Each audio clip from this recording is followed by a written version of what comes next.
ಮಗಳನ್ನು ಚುಡಾಯಿಸಿದ್ದನ್ನ ಪ್ರಶ್ನಿಸಿದ ತಂದೆಗೆ ಕ್ರಿಕೆಟ್ ಬ್ಯಾಟ್ನಿಂದ ಹಲ್ಲೆ, ಚೂರಿ ಇರಿತ.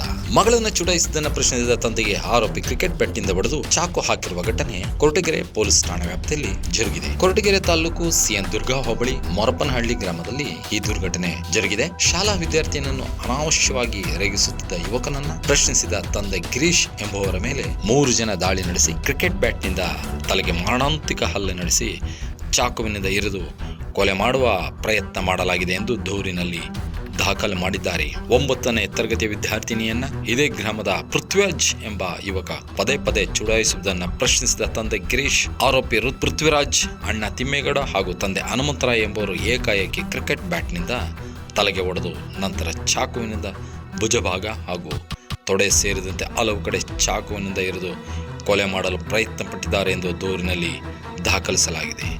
ಈ ಸಂಬಂಧ ಕೊರಟಗೆರೆ ಪೊಲೀಸ್ ಠಾಣೆಯಲ್ಲಿ ಪ್ರಕರಣ ದಾಖಲು ಮಾಡಿ ಸಿಪಿ ಅನಿಲ್, ಪಿಎಸ್ಐ ತೀರ್ಥೇಶ್ ಸ್ಥಳಕ್ಕೆ ಭೇಟಿ ನೀಡಿ ಪ್ರಕರಣವನ್ನು ದಾಖಲಿಸಿಕೊಂಡಿದ್ದಾರೆ.